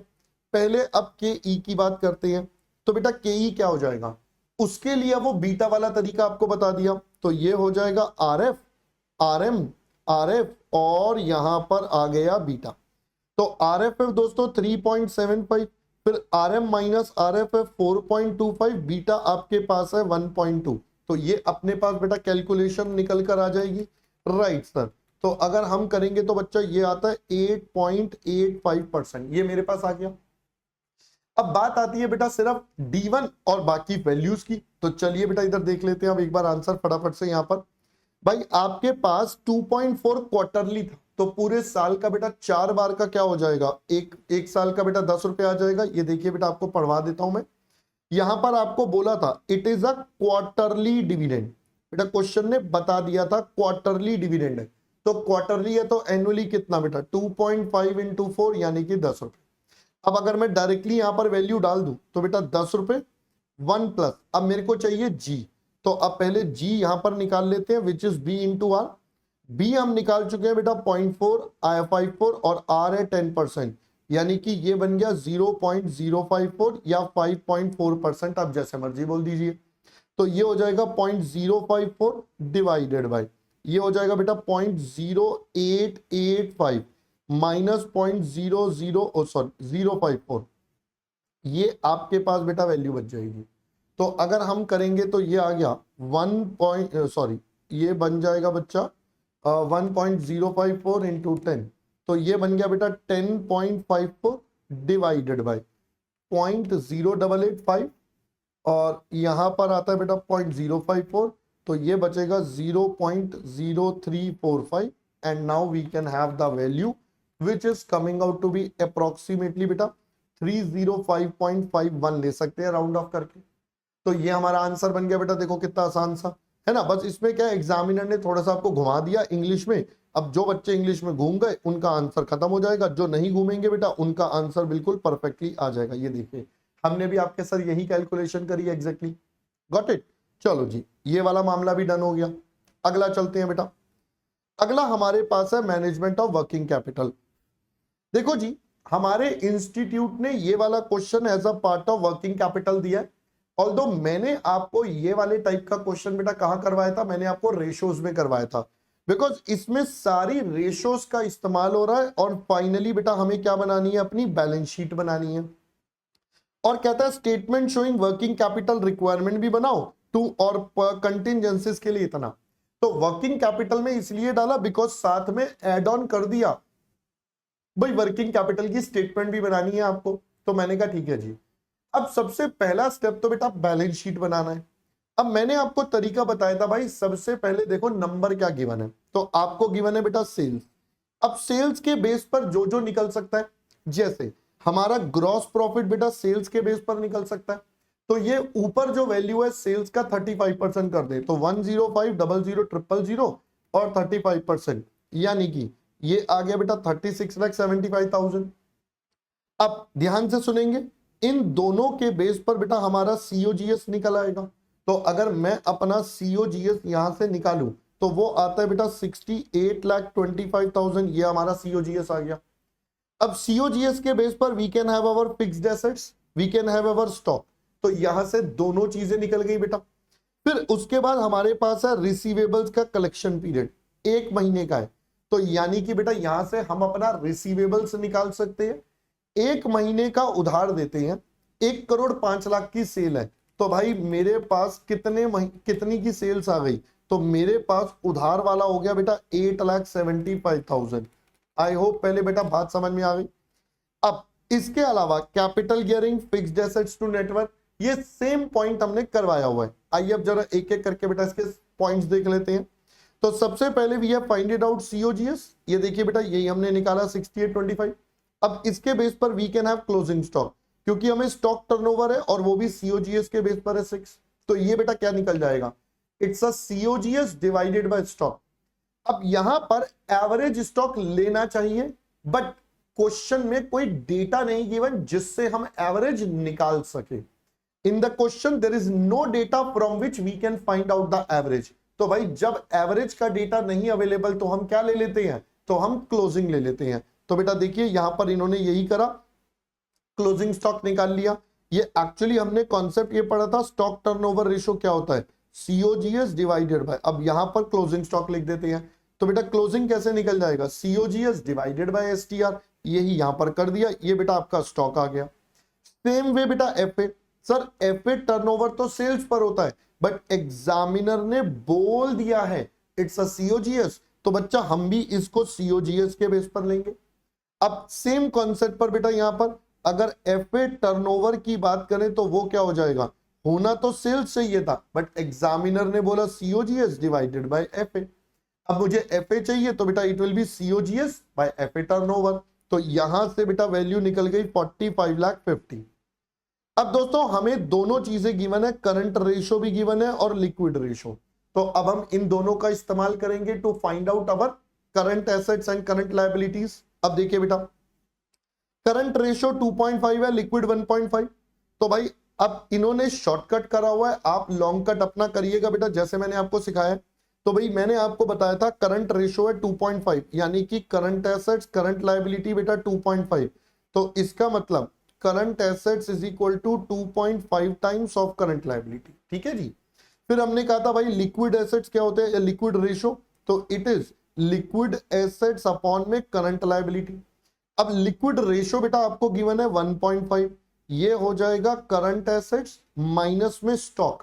स्टॉक बेटा हम ऊपर निकाल चुके हैं 11,37,500 का, तो भाई माइनस 11,37,500 डिवाइडेड बाय सीएल, ये हो गया बेटा 1.5 times of CL. Current assets की जगह आ गया 2.5 टाइम्स ऑफ सीएल माइनस 11,37,500, ये बेटा वैल्यू आ गई। अब मैं यहां से अगर निकालूंगा तो बेटा करंट लायबिलिटी विल बी 11,37,500, ये मेरे पास बच्चा करंट लायबिलिटी आ जाएगी। अब ये करंट लायबिलिटी आ गई तो बताइए बेटा करंट एसेट्स कितना हो जाएगा, तो 11,37,500 इंटू 2.5, तो भाई 11,37,500 और 2.5 ये आता है बेटा 28,43,750। बेटा इन्होंने शॉर्टकट से करा, मैं आपके लिए रिकमेंड नहीं करूंगा, मैं चाहूंगा कि आप एग्जाम में 2 मिनट लगाकर इसको पूरा करके आए। आंसर हमारे बिल्कुल बेटा टैली हो जाएंगे। ये देखिए 28 आ गया हमारा, ये बेटा स्टॉक माइनस करके हमारे पास लिक्विड एसेट्स आ गए। रिसीवेबल्स हमने बेटा अपने क्वेश्चन में पहले ही निकाल लिया था आपके साथ 8,75,000, ये देखिए आपके साथ पहले ही डिस्कस कर लिया था। अब आता है बाकी का पार्ट। अब करंट एसेट्स में अगर मैं बात करूं तो हमारे पास क्या हो जाएगा, लिक्विड में से डेटर्स हटा दो, लिक्विड में हो गया बेटा करंट एसेट्स माइनस स्टॉक, और डेटर्स हमने निकाल लिया हटा के, तो ये बाकी का जो बच गया आप अदर करंट एसेट्स बोल दो या कैश बोल दो, जैसा अच्छा लगे। फिर हमें बताया था बेटा फिक्स्ड एसेट्स नेटवर्थ 1.3:1, एफए निकाल चुके हैं तो हमारे पास निकल आएगा बच्चा अब नेटवर्थ, जो आ गया आपके पास 35 लाख। अब नेटवर्थ बेटा क्या होता था, इसमें प्रेफरेंस शेयर कैपिटल तो है नहीं और बाकी भी डेटा नहीं बताया, तो बेटा यहां पर नेटवर्थ किसके बराबर हो जाएगा, रिजर्व प्लस शेयर कैपिटल, क्योंकि बाकी कुछ है ही नहीं बेटा, this will become the net worth. अब नेटवर्थ आपके पास कैसे है, आपको बोला रिजर्व एंड ये दोनों 1:1.5 में है, तो यानी कि नेटवर्थ बेटा आपका 2.5 टाइम्स हो गया, तो रिजर्व एंड सरप्लस इसका 1/2.5, और ऐसे बेटा शेयर कैपिटल आपका 1.5 डिवाइडेड बाय 2.5, ये डिफरेंस निकाल लो। करंट लायबिलिटी हम पहले से निकाल चुके हैं, ऊपर हमने पहले ही वर्किंग नोट में निकाल लिया था। अब बात बच गई बेटा long term debt, capital gearing ratio given है। अब गियरिंग में बेटा आपको बताया था it's a long term debt वाले फंड्स हो गए प्लस प्रेफरेंस। अब प्रेफरेंस इस क्वेश्चन में है नहीं, तो बेटा हम तो सिर्फ लॉन्ग टर्म डेट और इक्विटी का कंपैरिजन कर लेंगे, तो भाई ये आ गया 35 लाख का इतना, और ये हमारे पास वैल्यू। आई होप पहले बेटा बात समझ में आ गई। अब सारा डेटा निकल चुका है, उसे अपनी प्रेजेंटेशन में फिल कर देते हैं। देखिए share holder fund, share capital आ गया, reserve and surplus, non current बेटा लॉन्ग टर्म बोरोइंग और करंट लायबिलिटीज आपके पास है, फिर ये आपके पास एफए और ये बाकी के करंट एसेट्स, आप देखिए बैलेंस शीट टैली। अब एक तो ये हिस्सा था इस क्वेश्चन में, दूसरा ये था कि आपको वर्किंग कैपिटल का एस्टिमेशन करना है। तो वर्किंग कैपिटल एस्टिमेशन बेटा इस क्वेश्चन में बहुत आसान है।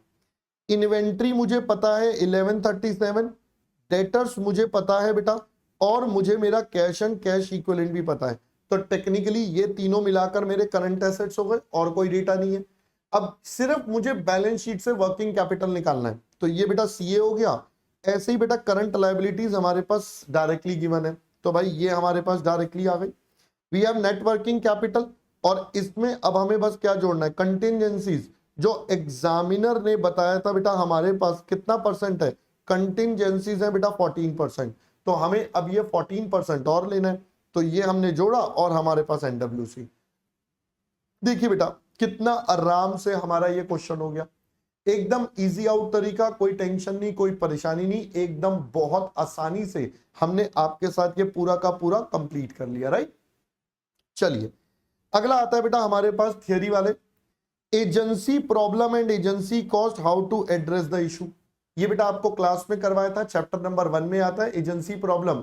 जब बीओडी एक सेपरेट आपको मैंने एग्जांपल देकर बताया था, और जो शेयर होल्डर्स है वो ओनर है, तो दोनों के बीच में क्या हो सकता है, प्रॉब्लम्स, कम्युनिकेशन का इशू, अंडरस्टैंडिंग का इशू, ऑब्जेक्टिव्स का इशू, तो वो सब आपके इस वाली कैटेगरी में आ गए। Describe inter relationship between investing, financing and dividend decision. बेटा ये भी चैप्टर नंबर 1 की थियरी आ गई, ये बेसिक हम स्टार्टिंग पहली क्लास में पढ़ते हैं। State the meaning of debt securitisation.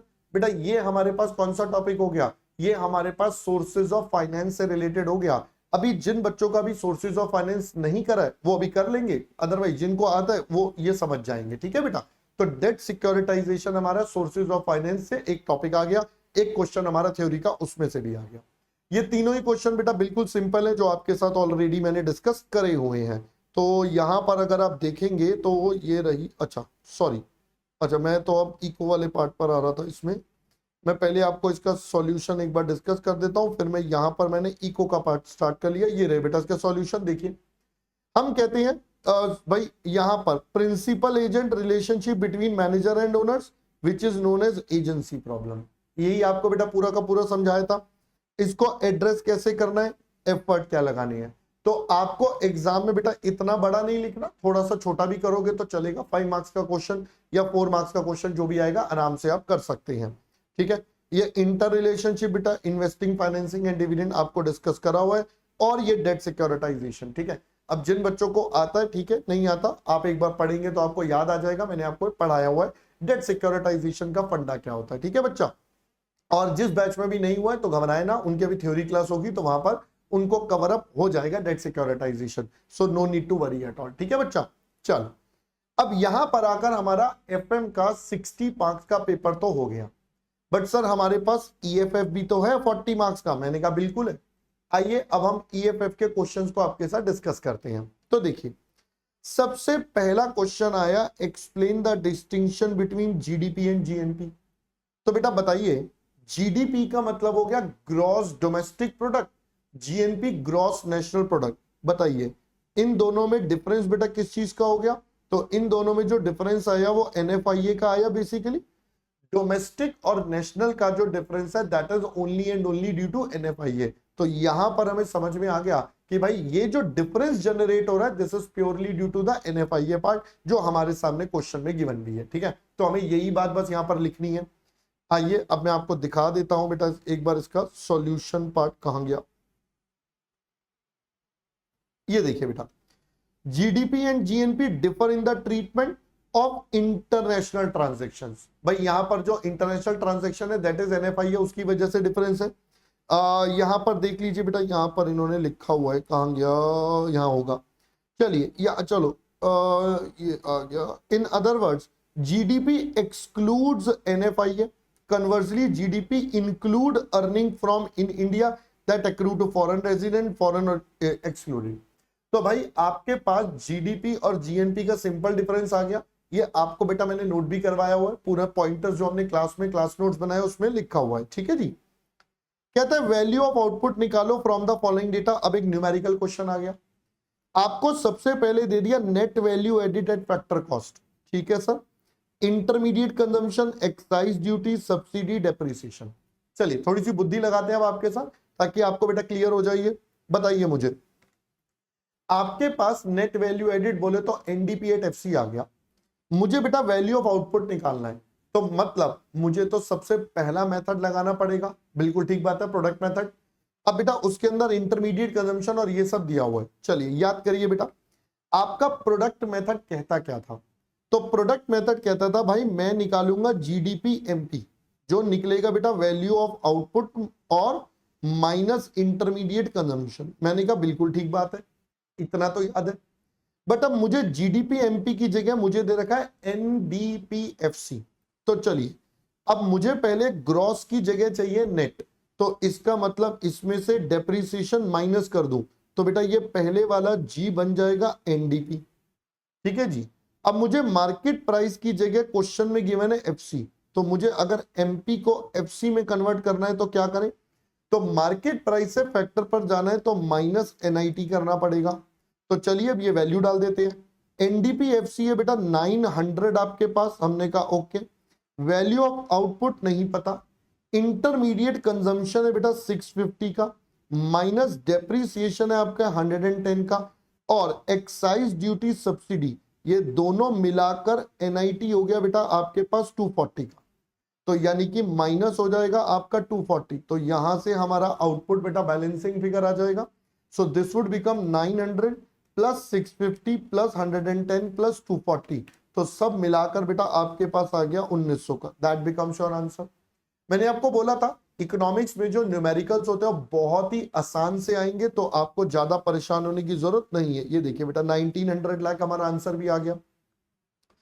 अगला कहता है suppose in an economy consumption function, investment, government, tax, tax में देखो बेटा आपका प्रोपोर्शनेट है, ट्रांसफर पेमेंट्स भी दे दिया, एक्सपोर्ट इंपोर्ट। एक्सपोर्ट इंपोर्ट का मतलब 4 सेक्टर मॉडल हो गया।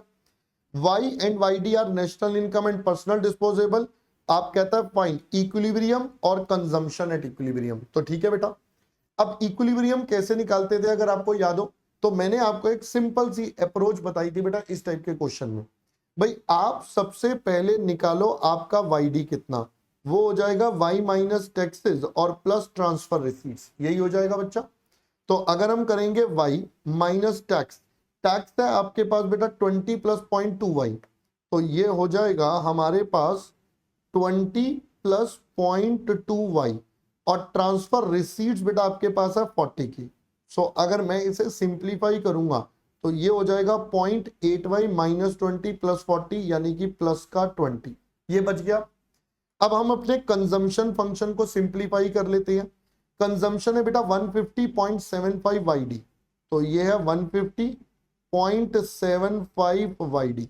तो भाई अगर मैं इसको सिंप्लीफाई करूंगा बेटा वाईडी की वैल्यू यहां पर डाल देता हूं, तो वाईडी हमारे पास आ जाएगा 0.8y प्लस 20। तो भाई अगर इसको सिंप्लीफाई करेंगे तो हमारे पास बचेगा 0.6y और 150 तो एक चल रहा है 20 इंटू दिस प्लस 150, तो बेटा ये आ जाएगा प्लस का 165। ये मेरे पास बेटा बन गया मेरा कंजम्पशन फंक्शन। अब कंजम्पशन फंक्शन तैयार है, वाईडी तैयार है, तो अब आप अपनी बेसिक इक्वेशन बना के इसको कर सकते हैं पूरा का पूरा, राइट। अब बेसिक इक्वेशन बेटा आपके पास ये रही, ये देखिए ये हमारे पास कंजम्पशन फंक्शन आ गया बेटा सबसे पहले। देन हमने यहां पर वाई डी निकाल लिया, Y minus T plus this. अब ये देखिए हमारे पास भी सॉल्व करके ये आया था वाई डी बेटा ये रहा 20 प्लस 0.8 वाई, हमने भी बेटा अभी थोड़ी देर पहले यही निकाला। फिर उसके बाद ये हमारा कंजम्पशन फंक्शन था, इसको सिंप्लीफाई करा तो आ गया 165.65, मैंने भी बेटा यही निकाल दिया आपके पास।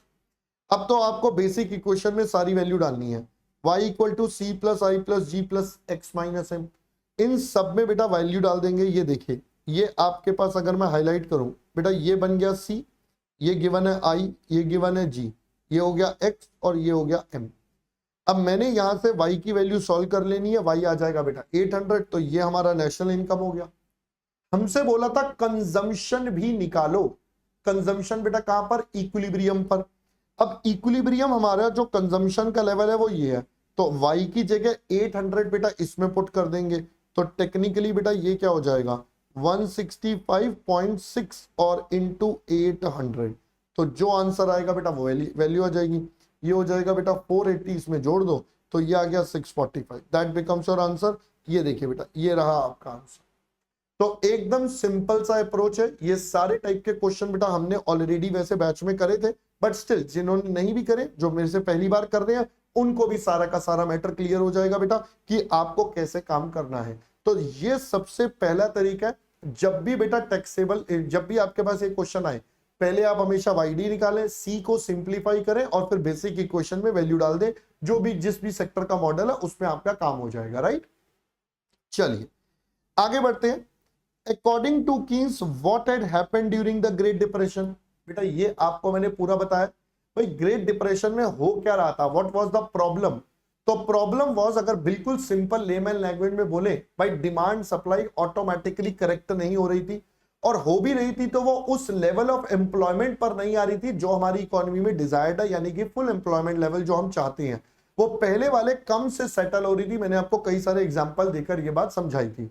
तो देखिए बेटा यही हमें यहां पर बताया गया होगा। देखिए in Keynesian model neither wages nor internal rate will decline in the face of abnormally high unemployment and excess capacity. Therefore, output will remain at less than the full employment rate as long as there is insufficient spending in the economy. Keynes argued it was precisely what was happening during the Great Depression. वही बेटा बात है simple सा कि भाई दोनों automatically best level पर नहीं आ रहे थे। That was happening during the Great Depression. Describe rationale behind the multiplier. What are the factors that weakens the multiplier? तो भाई पहले तो मल्टीप्लायर का रैशनल क्या है, वो काम कैसे करता है। तो वो जो काम करेगा, बैंड वैगन इफेक्ट जो हमने पढ़ा था बेटा, वही वाला यहां पर आ गया कि भाई आपका ये मल्टीप्लायर काम कैसे करता है। तो देखिए multiplier is central to Keynes theory. How shift in investment caused by changes in business expectation causes not only investment but also consumption to vary. भाई ये हमारी इकोनॉमी में मल्टीपल लेवल्स क्रिएट करता है, राइट। ये सब आपको बेटा मैंने पूरा डिटेल में लिखवाया हुआ है। इनफैक्ट आई वुड सजेस्ट कि अगर आपके पास पेपर में हो तो आपको जो मैंने छोटा सा एक डेरिवेशन या सिंपल इंटरप्रिटेशन बताया था बेटा, आप वो भी यहां पर मेंशन कर सकते हैं to gain more score, to gain good marks. इससे पता चल जाता है कि भाई yes you have the knowledge to understand that part also, कि ये बना कैसे है, इसके पीछे के फंडा क्या है, वो सारी बातें आपकी वहां पर और अच्छे से क्लियर हो जाती है, ठीक है। Why should government perform the allocation function? भाई एलोकेशन फंक्शन के बारे में आपको बताना है, तो ये भी आपका एक बेसिक सा स्ट्रेट क्वेश्चन है, इसमें भी कोई ज्यादा टेक्निकल घुमा हुआ नहीं है। देखो मैंने आपको बताया था इकोनॉमिक्स में जनरली नॉर्मल सीधे सीधे क्वेश्चन पूछे जाते हैं, कोई ज्यादा घुमाकर ट्विस्ट करके क्वेश्चन आपके पास आते नहीं है ज्यादा। Describe how the efficiency of market is affected by monopoly power. तो ये मार्केट फेलियर का क्वेश्चन आ गया। अब मार्केट फेलियर में भी सिर्फ मोनोपोली पावर के लिए पूछ रहा है, तो मैंने आपको बेटा इसके अंदर डिमांड साइड सप्लाई साइड का एक पूरा ग्राफ बनवाया था, डायग्राम बनवाया था टेबुलर फॉर्म में। आप उसको यहां पर पूरा एक्सप्लेन कर सकते हो कि भाई डिमांड साइड से क्या होगा, सप्लाई साइड से क्या होगा। अब आप यहां पर देखिए इन्होंने बेटा शॉर्ट में लिख दिया, presence of monopoly affects the efficiently in different degrees leading to underproduction and higher prices that would exist under condition of competition. Choice is available to consumer and reduce the welfare. मैं आपको बोलूंगा आप इसको और अच्छे से लिखना, जिसमें मैंने आपको demand side failure, supply side failure दोनों लिखवाए थे। अब वो लिखोगे तो आपके और अच्छी प्रेजेंटेशन के साथ काम होगा। Got it? What do you understand by the term tragedy of Commons? ये भी बेटा हमारा मार्केट फेलियर के रिलेटेड आ गया, उसी यूनिट से रिलेटेड हो गया कि tragedy of Commons, common resources जो सबके पास अवेलेबल है बट हम सब इनको गलत तरीके से यूज कर रहे हैं, ओवर यूज कर रहे हैं, एक्सेस यूज कर रहे हैं, तो बेटा ये क्या हो जाएगा, tragedy of Commons. I hope पहले बेटा बात समझ में आ गई। ये पूरा का पूरा टॉपिक आपको लिखवाया हुआ है सारा का सारा एज इट इज क्लास में। What are the limitations of fiscal policy? भाई फिस्कल पॉलिसी की लिमिटेशंस क्या है, फिस्कल पॉलिसी का क्या प्रॉब्लम्स होता है, कैसे उसमें क्या क्या इश्यूज आते हैं, तो ये सब बातें बेटा आपके साथ हमने पूरी की पूरी डिस्कस करी है। देखो मैं यहाँ ईएफएफ का पार्ट डिस्कस नहीं कर रहा बिकॉज ये सब थ्योरेटिकली कंटेंट आपको मैंने पूरे लाइव एग्जांपल्स के साथ क्लास में बताया हुआ है। My point two show here is कि भाई आपके जो क्वेश्चंस आते हैं वो डायरेक्ट टाइप क्वेश्चंस आ रहे हैं, दिख रहा है आपको रिवीजन के लिए, और ये सारे के सारे points we have already discussed in the batch. क्योंकि अगर मैं ये सारी बातें पढ़ाऊंगा तो बेटा उसका कोई यूज नहीं है, वो तो हमने ऑलरेडी हमारा पॉडकास्ट और हर जगह सब कुछ रिवीजन वीडियोस भी आएंगी इसी चैनल पर, वहां पर हम इन सबको वापस से एक बार डिटेल में आपके साथ डिस्कस करेंगे, ठीक है ना। तो यहां पर जस्ट मैं आपको दिखा रहा हूं कि yes these all we have already covered in the classes itself. चलिए what determine the size of money multiplier, money multiplier का पूरा बता रखा है। What is measured by different methods of national income calculation. What, अच्छा चलो पहले इन दोनों को देख लेते हैं बेटा। अब मनी मल्टीप्लायर क्या होता था बेटा, reciprocal of the reserve ratio. तो भाई यही यहां पर पूरा का पूरा फंडा आ जाएगा कि जो रिजर्व रेशो है या जो एक्सेस रिजर्व्स हैं बेटा, वो डिपेंड करेंगे, वो डिसाइड करेंगे मनी मल्टीप्लायर कितना। अब कहते हैं बताओ जी अलग अलग मेथड से नेशनल इनकम में क्या क्या निकालते थे। तो भाई हमारे पास तीन मेथड से, प्रोडक्ट से बेटा कंट्रीब्यूशन निकालते हैं प्रोडक्शन यूनिट्स का, जिसको हमने नाम दिया था बेटा अगर आपको याद हो जीडीपी एमपी।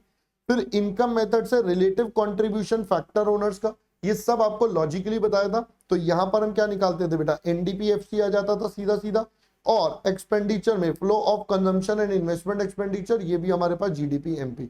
तो बेटा ये सारी की सारी चीजें हमने पढ़ी थी। चलिए आगे क्या कहता है, circular flow in a simple two sector model, ये तो आपको आता ही है। Differentiate between excess demand and deficient demand, चलिए इसके बारे में थोड़ा सा पढ़ते हैं। देखिए बेटा एक्सेस डिमांड और डेफिशिएंट डिमांड क्या है। If the aggregate demand is for an amount of output greater than full employment level, then we say there is excess demand. मतलब मान लो एक इकोनॉमी का इक्विलिब्रियम जो है, जो फुल लेवल ऑफ एम्प्लॉयमेंट पर है, मान लो वो 100 यूनिट्स है, बट आपकी इकोनॉमी में उस पर्टिकुलर प्रोडक्ट की जो डिमांड है वो 120 हो गई। तो बेटा ये सिचुएशन हो गई आपकी एक्सेस डिमांड। जब भी आपका डिमांड ज्यादा हो जाएगा उस आउटपुट से जो फुल एम्प्लॉयमेंट पर है, तो वो क्या बन जाएगा बेटा आपका एक्सेस डिमांड। तो demand greater than full employment level of output, it is called excess demand. पहले तो ये बात समझ में आती है। अब excess demand gives rise to inflationary gap, ये हमने पढ़ा हुआ है आपके साथ। On the other hand aggregate demand for an amount of output less than full employment level, then we say this is deficient demand. तो बेटा बस एग्जामिनर ने शब्दों का हेरफेर कर दिया, तो बाकी तो हमने ये कराई हुआ है। Demand less than full employment output, वो क्या बन जाएगा बेटा आपका डेफिशिएंट डिमांड बन जाएगा। ये किसको जनरेट करेगा बेटा, ये हमारे रिसेशनरी गैप बनाएगा। तो भाई ये हमारे पास क्या हो गया, deficient demand gives to deflationary gap और recessionary gap. Recessionary gap contractionary gap भी बोलते हैं। पढ़ा हुआ है पूरा का पूरा, याद आ गए अब सारे के सारे। हाँ सर आपने इनके ग्राफ बना बना के हमें समझाया था एक एक चीज की कैसे कैसे होती है, right. What is distinction between bound tariff and applied tariff, एक कॉमन क्वेश्चन है, मैंने क्लास में बताया था, बार बार आता है। अप्लाइड जो एक्चुअली चार्ज हुआ, बाउंड जो हमने लिमिट्स बना दी कि देख भाई इससे आगे नहीं जाएंगे, कम जा सकते हैं बट इससे ज्यादा पे नहीं जाना, this is the limit we have decide. अब वो लिमिट के बाद एक्चुअली में जो यूज करा वो अप्लाइड। अब अप्लाइड बाउंड के बराबर हो सकता है या बाउंड से कम हो सकता है, but it can not be more than bound tariff. याद आ गया आपको। What is main advantage of a fixed rate resign, भाई आपको बताया था यहां पर मेन एडवांटेज क्या है कि एज अ सेंट्रल बैंक और अ गवर्नमेंट आपको कोई रिजर्व्स नहीं बना, यहां पे सॉरी मेन एडवांटेज है फ्लक्चुएशंस नहीं आएंगे, क्योंकि आप उसको ऑलरेडी अपने हिसाब से कंट्रोल कर रहे हो, है ना। रिजर्व्स बनाने पड़ेंगे, ये हमारा ड्रॉबैक है। फ्लेक्सिबल का वो एडवांटेज था, राइट। तो बेटा देखिए ये बाउंड और टैरिफ हो गया। चलो मेन एडवांटेजेस बेटा आपके सारे यहां पर आ गए, ये सब आपको बेटा लिखवाए हुए सारे के सारे, ठीक है ना। प्रमोट करेगा, फ्लक्चुएशन नहीं है, सारे लोग आके पैसा भी लगा सकते हैं आराम से। चलिए suppose nominal GNP of a country in the year is given as 700 crore pound and price index is given of year 2015 is 100, यानी कि बेटा ये हमारा एक तरह से बेस ईयर कह सकते हैं। Now let the nominal GDP increases to 1400 in year and price index rises to 120, find out real GDP. अब देखो बेटा हमारे पास 100 से हो गया 120 और जीडीपी बढ़ गई बेटा ऑलमोस्ट डबल। ये ना एक्चुअली रुपीज होगा, वो टाइपिंग एरर हो गई है। ये बेटा आपका ना रुपीज होगा, वो टाइपिंग एरर गलती से पाउंड का प्रेस हो गया होगा, कोई बात नहीं। तो पहले था 700 करोड़, अब हो गया 1400 करोड़ और आपसे पूछ रहा है बेस ईयर का या रियल जीडीपी बताओ। तो बेटा बताइए कैसे था हमारे पास रियल जीडीपी, जिस साल का उस साल का प्राइस इंडेक्स और मल्टीप्लाई 100, दैट इज बेस का हम 100 ही मान के चलते हैं। तो आपके पास है बेटा कितना 1400 करोड़ अभी है, 120 अभी लेवल है, ओरिजिनल 100 था। तो ओरिजिनल के हिसाब से देखें तो 1100 से sorry 1166 point something crore, right.